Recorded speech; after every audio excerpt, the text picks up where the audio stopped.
ഇന്ന് നമ്മൾ കാണാൻ പോകുന്നത് ദ കോൺ ആർട്ടിസ്റ്റ് എന്ന 2014 പുറത്തിറങ്ങിയ ഒരു കൊറിയൻ ഹേസ്റ്റ് മൂവിയാണ്.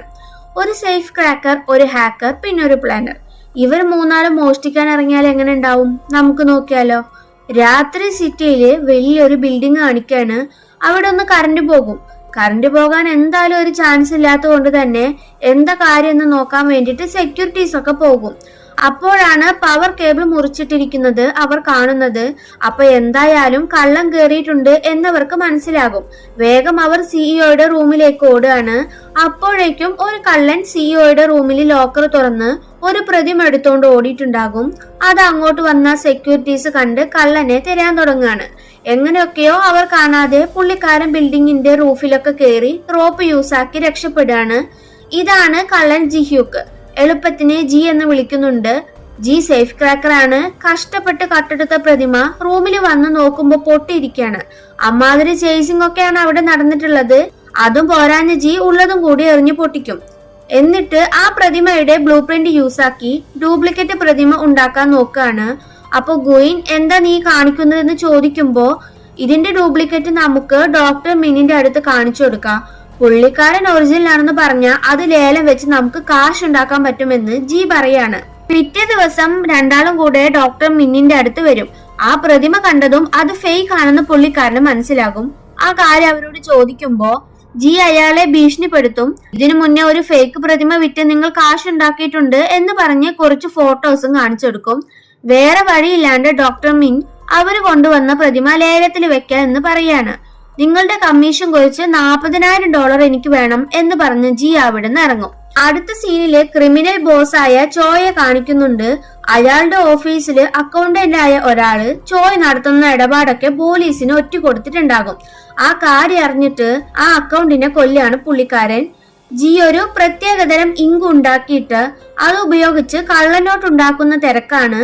അത് കണ്ട ഗുയിൻ ഇതെന്താ ഈ ചെയ്യുന്നത്? ഇത് ശരിക്കും ഒറിജിനൽ നോട്ട് പോലെ ഉണ്ടല്ലോ എന്നൊക്കെ ചോദിക്കും. ആ കണ്ട ഒറിജിനൽ പോലെ തന്നെയാണ്, പക്ഷെ എന്ത് ചെയ്യാനാ, ആൽക്കഹോൾ ഇതിൽ വീണാല് ഈ ഇങ്ക് മാഞ്ഞു പോകും. പക്ഷെ അത് നമുക്ക് ചിലപ്പോ ഉപകാരപ്പെടും എന്ന് പറയും. എന്നിട്ട് ജി ഒരു ആർട്ട് ഗാലറിയിലേക്ക് പോകുകയാണ്. $1 മില്യൺ ഇൻവെസ്റ്റ് ചെയ്യാനാണ് ജി അങ്ങോട്ട് പോയിരിക്കുന്നത്. ഒരു കണ്ടീഷൻ മാത്രമേ ഉണ്ടാകൂ, ജിയുടെ ഐഡിയൽ ഗേൾഫ്രണ്ടിന്റെ ഫോട്ടോ അവിടെ വെക്കണമെന്ന്. ആ പെയിന്റിങ് ഹീറോയിൻ യൂൺഹായെ പോലെയാണ് ഉണ്ടാവുക. യൂൺഹ ഇത് കണ്ടതും ആദ്യം സമ്മതിക്കുന്നില്ല. എന്നാലേ 30% കമ്മീഷൻ തരാ എന്ന് പറയുമ്പോ സമ്മതിക്കും. ഗുയിൻ ഈ ഇൻവെസ്റ്റ്മെന്റ് കാര്യം അറിയുമ്പോ എന്തിനാ ഇങ്ങനെ ചെയ്യുന്നത് എന്ന് ചോദിക്കുന്നുണ്ട്. $1 മില്യൺ ഇൻവെസ്റ്റ് ചെയ്താലാണ് നമുക്ക് $3 മില്യൺ കിട്ടുക എന്ന് ജി ആളോട് പറയും. ഒരുപാട് ആലോചിച്ച് കുഴപ്പിക്കാണ്ട് നല്ലൊരു ഹാക്കറിനെ കണ്ടുപിടിക്ക്, നമുക്കൊരു വലിയ പ്രൊജക്ട് ഉണ്ട് എന്ന് ഗുയിനോട് പറയാണ്. അടുത്ത സീനില് സൈബർ സെക്യൂരിറ്റി സിസ്റ്റം ഹാക്ക് ചെയ്തുകൊണ്ടിരിക്കുന്ന ജോൺബെ എന്ന ഹാക്കറിനെയാണ് കാണിക്കുന്നത്. അങ്ങോട്ട് ഗുയിൻ പോയിട്ട് നമുക്ക് ഒരാളെ കാണാൻ പോകണം എന്ന് പറയും. ബാറിൽ വെച്ച് ജി ജോൺബെയെ കൺവിൻസ് ആക്കിയിട്ട് അവരുടെ ടീമിൽ ജോയിൻ ആക്കിപ്പിക്കും. പിറ്റേ ദിവസം ഇവർ 3 പേരും കൂടി അവർക്ക് സീക്രട്ട് പ്ലേസ് ആവശ്യമുണ്ടെന്ന് പറഞ്ഞ് ഒരു സ്ഥലം കാണാൻ പോകുകയാണ്. അവിടെ ടെർബോ എന്ന് പറഞ്ഞ ഒരുത്തുണ്ടാകും. ഈ സ്ഥലം അങ്ങനെയാണ് ഇങ്ങനെയാണ് എന്നൊക്കെ പറഞ്ഞ പുള്ളിക്കാർ അവിടെ നല്ലോണം തള്ളിക്കൊണ്ടിരിക്കുകയാണ്. അപ്പൊ ജിയ ഇത് ഗവൺമെന്റ് പ്രോപ്പർട്ടി ആണെന്ന് നേരത്തെ അറിഞ്ഞിട്ടുണ്ടാകും. ആ കാര്യം അവരോട് പറയാണ്. ജിയുടെ അടുത്ത ടാർഗറ്റ് അവിടെയുള്ള ജ്വല്ലറി സ്ട്രീറ്റ് ആണ്. ജ്വല്ലറിയിലുള്ള VIP ഏരിയയിലുള്ള ഡയമണ്ട്സ് പൊക്കാന് പ്ലാൻ തയ്യാറാക്കാണ് ഇവര് 3 പേരും. അപ്പൊ ഗുയിൻ ചോദിക്കുന്നുണ്ട്, ജ്വല്ലറിയിൽ കയറുന്നൊക്കെ ശരി, പക്ഷെ അവിടുത്തെ VIP റൂമിൽ എങ്ങനെ കയറാനാ? അതിനൊക്കെ ഒരു വഴി ഞാൻ കണ്ടുവച്ചിട്ടുണ്ട് എന്ന് ജി പറയും. ജിയും യൂൺഹായും ഒരു കോഫി ഷോപ്പിലാണ് ഇപ്പോ ഉള്ളത്. ജി അവളുടെ കഴുത്തിലേക്ക് നോക്കിക്കൊണ്ടിരിക്കുകയാണ്. ഇത് കണ്ട് യൂൺഹ നീ എങ്ങോട്ടായി നോക്കുന്നത് എന്ന് ചോദിക്കും. അയ്യോ, ഞാൻ അങ്ങോട്ടൊന്നല്ല നോക്കിയത്, ആ നെക്ലസ് വളരെ സ്പെഷ്യലായി തോന്നുന്നുണ്ടല്ലോ, അത് എവിടുന്നാ എന്ന് ജി ചോദിക്കുമ്പോ അതെന്റെ അമ്മ മരിച്ചപ്പോ അച്ഛൻ ഗിഫ്റ്റ് ചെയ്തതാണ് എന്ന് അവൾ പറയും. ഇതിന്റെ വാല്യൂ നിനക്കറിയണ്ടേ എന്ന് ചോദിക്കുമ്പോ യൂൺഹാക്ക് അറിയാനൊരു ക്യൂരിയോസിറ്റി തോന്നിയിട്ട് രണ്ടാളും കൂടെ ജ്വല്ലറിയിലേക്ക് പോകുവാണ്. അവര് പോയ ജ്വല്ലറിയിലെ മാനേജർ ആ ഡയമണ്ട് നെക്ലസ് ചെക്ക് ചെയ്തിട്ട് അവരോട് ഡീറ്റെയിൽസ് പറയാണ്. ആ സമയം ജി ഒരു സ്യൂട്ട് കേസ് അവിടെയുള്ള സോഫന്റെ അടിയിലായിട്ട് ഒളിപ്പിച്ചു വെക്കും. കൂടുതൽ ഡീറ്റെയിൽസ് കൊടുക്കാൻ വേണ്ടിയിട്ട് അവരെ VIP ഏരിയയിലേക്കും കൊണ്ടുപോകും. അതിനുള്ളിൽ കയറിയതും എവിടെയൊക്കെയാണ് ക്യാമറ ഉള്ളത്, ലോക്കർ എവിടെയാണ് എന്നൊക്കെ കൃത്യമായിട്ട് ജി കണ്ടുവെക്കും. അടുത്തത് ചോയാണ് കാണിക്കുന്നത്. പുള്ളിക്കാരൻ ഇലക്ഷനിൽ നിൽക്കാൻ പ്ലാൻ ചെയ്തിരിക്കുകയായിരുന്നു. പക്ഷേ ബാക്കിയുള്ള പൊളിറ്റീഷ്യൻസ് ഇടപെട്ട് നോമിനേഷനിൽ നിന്ന് തള്ളിയിട്ടുണ്ടാകും. അതിന്റെ ദേഷ്യത്തിലാണ് ചോ. അവരെ അങ്ങനെ വിട്ടാ പറ്റില്ല, അവരുടെ കയ്യിലുള്ള കാശ് അടിച്ചു മാറ്റണം, അത് അത്ര എളുപ്പമൊന്നുമല്ല എന്ന് അസിസ്റ്റന്റിനോട് പറയാണ്. അത്രയും ടഫായിട്ടുള്ള ലോക്കർ തുറക്കുന്ന ആള് എന്റെ അറിവിൽ ഒരാൾ മാത്രമേ ഉള്ളൂ, അത് മിസ്റ്റർ റോയാണ്. ഇനി പറഞ്ഞിട്ട് കാര്യമില്ല, അയാൾ മരിച്ചില്ലേ. നമുക്ക് നല്ല പണി അറിയുന്ന ഒരു സേഫ് ക്രാക്കറെ കണ്ടുപിടിക്കണം എന്നൊക്കെ അസിസ്റ്റന്റിനോട് പറയും. എന്നിട്ട് ആ സിറ്റിയിലുള്ള എല്ലാ സേഫ് ക്രാക്കർമാരെയും പിടിച്ചുകൊണ്ടുവന്ന് കോംപ്ലിക്കേറ്റഡ് ആയിട്ടുള്ള ഒരു ഡെമോ ലോക്കർ കൊടുത്ത് അത് തുറക്കാൻ പറയുവാണ്. പക്ഷെ അവര് കൊണ്ടുവന്ന ഒരാൾക്ക് പോലും അത് ഓപ്പൺ ആക്കാൻ പറ്റുന്നില്ല. അവരെല്ലാവരെയും ചോ കൊന്നുകളയും ചെയ്യുന്നുണ്ട്. നമ്മുടെ ഗുയിന് കുടിച്ചു പൂസായിട്ട് ഒരു ജ്വല്ലറിന്റെ അടുത്ത് പോയി ചവിട്ടി പ്രശ്നം ഉണ്ടാക്കാണ്. അവിടെയുള്ള അലാം അടിക്കുകയും ചെയ്യും. ഉടനെ തന്നെ പോലീസുകാരും അങ്ങോട്ട് വരുന്നുണ്ട്. അതിനു മുന്നേ ഗുയിൻ അവിടെ ഒരു ചിപ്പ് വെക്കും. അതൊക്കെ അവന്റെ ഒരു പ്ലാൻ ആയിരിക്കും. ആ സമയം ആ സ്ട്രീറ്റിലെ ക്യാമറകള് ജോൺ ബേ ഹാക്ക് ചെയ്യാണ്. എന്നിട്ട് ജിക്ക് സിഗ്നൽ കൊടുക്കും. അപ്പോ കയ്യിലുണ്ടായിരുന്ന ഒരു റിമോട്ട് ജി അമർത്തുമ്പോ നേരത്തെ ജ്വല്ലറിയിൽ ജി ഒളിപ്പിച്ചു വെച്ചിട്ടില്ലേ ഒരു സ്യൂട്ട് കേസ്, അതിന്റെ ഉള്ളിൽ നിന്നും പുക വരാൻ തുടങ്ങാണ്. ആ പുക വരുന്നത് കണ്ട് അവിടെയുള്ള പോലീസുകാര് മറ്റുള്ള പോലീസുകാരെ കണക്ട് ചെയ്യാൻ നോക്കുമ്പോ പോലീസ് കമ്മ്യൂണിക്കേറ്റ് ചെയ്യുന്ന റേഡിയോ ഉണ്ടല്ലോ, അത് ജോൺ ബേ ജാം ആക്കും. കൂടുതൽ പേര് വന്ന അവരെ പ്ലാൻ നടക്കൂലല്ലോ. അതേസമയം ജി ബാക്ക് ഡോർ വഴി ലോക്കറുള്ള VIP റൂമിലേക്ക് പോയിട്ട് അത് ഡ്രില്ല് ചെയ്യാൻ തുടങ്ങാണ്.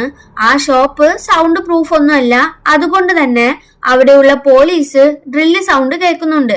ഇത് കണ്ട് ജോൺ ബേ അവർക്ക് ഇൻഫർമേഷൻ കൊടുക്കുകയാണ്. അപ്പോ ഗുയിൻ അവരെ വഴിതിരിക്കാൻ വേണ്ടി അവിടെയുള്ള ഒരു കാറിന്റെ ചില്ലൊക്കെ തല്ലി പൊട്ടിക്കും. അപ്പൊ ആ കാറിൽ നിന്ന് സൗണ്ട് വരുമല്ലോ, അത് കേട്ട് പോലീസ് അങ്ങോട്ട് പോകും. ഈ സമയം കൊണ്ട് ആ ലോക്കർ തുറന്ന് 3 മില്യൺ വില വരുന്ന ഡയമണ്ട്സ് ജി എടുക്കാണ്. അടുത്ത ദിവസം ഈ വാർത്ത എല്ലാവരും അറിയും. എന്തായാലും ചോയ് അത് അറിഞ്ഞിരിക്കും. എനിക്ക് ഇത് ചെയ്ത ആളെയാണ് വേണ്ടത് എന്ന് അസിസ്റ്റന്റിനോട് ചോ പറയും. പിന്നെ ചോയുടെ ടീം അതിനു വേണ്ടി ശ്രമിക്കുകയാണ്. ഡയമണ്ട് ബ്രോക്കർമാരുടെ അടുത്തൊക്കെ ഇവർ പോയി അന്വേഷിക്കുന്നുണ്ട്, എന്നാ ഒരു ലീഡ് പോലും കിട്ടുന്നില്ല. അതുപോലെ പോലീസ് സ്റ്റേഷനില് ഈ കാര്യം അറിഞ്ഞ് ഇങ്ങനത്തെ ടോപ്പ് ഡയമണ്ട്സ് കൈകാര്യം ചെയ്യുന്ന ബ്രോക്കർമാരെയൊക്കെ പൊക്കാന് ഒരു ഡിറ്റക്റ്റീവിനെ ഏൽപ്പിക്കും. ജി ഡയമണ്ട് കൊടുത്ത് അത് വിൽക്കാൻ ടർബോയെ ഒരു ബ്രോക്കറുടെ അടുത്തേക്ക് പറഞ്ഞയക്കാണ്. പക്ഷെ അവിടെ ചോയുടെ ആളുണ്ടാകും. എന്നാൽ ടർബോ ഇത് അറിയുന്നില്ലല്ലോ. ചോയുടെ ആൾക്കാര് ടർബോന്റെ പിന്നാലെ വന്ന് ജിയുടെ ടീം ഒളിഞ്ഞിരിക്കുന്ന ആ സ്ഥലം കണ്ടുപിടിച്ചിട്ട് അവിടെയുള്ള എല്ലാവരെയും ഫോട്ടോ എടുക്കാണ്. ഒരു കാര്യമില്ലാത്ത യൂൺഹായെ പോലും അവര് ഫോട്ടോ എടുത്ത് പോയിട്ടുണ്ടാകും. അടുത്ത ദിവസം ഇവരുടെ ഡീറ്റെയിൽസ് കളക്ട് ചെയ്ത് ചോയുടെ അസിസ്റ്റന്റ് അയാൾക്ക് കൊടുക്കും. ഒരാൾ എഞ്ചിനീയർ ആണ്, ഒരാൾ ഹാക്കർ ആണ് എന്നൊക്കെ ഇങ്ങനെ എക്സ്പ്ലെയിൻ ചെയ്തുകൊണ്ടിരിക്കുമ്പോ ജി ആണ് സേഫ് ക്രാക്കർ, ബാക്കിയുള്ളവര് സപ്പോർട്ട് ചെയ്യുന്നവരാണ് എന്ന് ചോ കറക്റ്റ് ആയിട്ട് കണ്ടുപിടിക്കും. എന്നിട്ട് ചോയുടെ ആൾക്കാര് ഇവരെ പൊക്കുകയും ചെയ്യും. ചോ അയാൾക്ക് വേണ്ടി പണിയെടുക്കാന് ജിയോട് ആവശ്യപ്പെടുമ്പോ ജി ആദ്യമൊന്നും സമ്മതിക്കുന്നില്ല.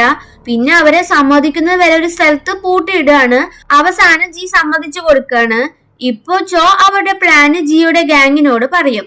കസ്റ്റംസില് കുറച്ച് കാശുണ്ട്, ഒരു $150. അതെനിക്ക് അടിച്ചു മാറ്റി തരണം. പകരം 5% കമ്മീഷൻ ഞാൻ തരാം. പിന്നെ നിങ്ങൾ മോഷ്ടിച്ച ഡയമണ്ട്സ് ഇല്ലേ, അത് നിങ്ങൾ എടുത്തോ, അങ്ങനെ പറയും. ജി അത് സമ്മതിക്കാണ്. എന്നാൽ ഗുയിന് വലിയ സന്തോഷത്തിലൊന്നുമല്ല. കാരണം ചോയെ കുറിച്ച് അവന് നന്നായിട്ട് അറിയാം. മോഷണം നടന്നതിനെ കുറിച്ച് പോലീസിന് ഒരു ക്ലൂ കിട്ടിയിട്ടുണ്ട്. ജി ജ്വല്ലറിയിലേക്ക് പോകുമ്പോ ഒരു സ്യൂട്ട് കേസ് കൊണ്ടുപോകുന്നതും എന്നാ തിരിച്ചു വരുമ്പോ അത് കയ്യിലില്ലാത്തതും അവിടുത്തെ CCTVയിൽ കിട്ടിയിട്ടുണ്ടാകും. പോരാത്തതിന് ആ ജ്വല്ലറിയിൽ നിന്ന് സെയിം കളറുള്ള സ്യൂട്ട് കേസ് പോലീസ് കണ്ടുപിടിച്ചിട്ടുണ്ടാകും. അപ്പോ ജി ആണ് ഈ മോഷണം നടത്തിയത് എന്നവർക്ക് മനസ്സിലാകാണ്. അടുത്ത ദിവസം ജിയും ചോയും ആ കസ്റ്റംസിനെ കുറിച്ച് അവർക്ക് അറിയുന്ന കാര്യങ്ങളൊക്കെ ഡിസ്കസ് ചെയ്യുന്നതാണ് കാണിക്കുന്നത്. കൊറിയയിൽ തന്നെ ഏറ്റവും കൂടുതൽ എക്സ്പോർട്ടും ഇമ്പോർട്ടും നടക്കുന്ന ഒരു സ്ഥലമാണത്. അതുപോലെ തന്നെ ടൈറ്റ് സെക്യൂരിറ്റി ആണ് അവിടെ ഉള്ളത്. പോരാത്തതിന് നല്ല ഒന്നാന്തരം ലോക്കറും. അതും പോരാഞ്ഞ് അതിന് പുറത്ത് സെക്യൂരിറ്റി ഗാർഡ്സ് ഉണ്ട്. ഇവരെയൊക്കെ മറികടന്ന് അതെടുക്കുകയാണെങ്കിൽ മാക്സിമം 10 മിനിറ്റ് അതിനുള്ളിൽ എമർജൻസി സ്ക്വാഡ് എത്തും.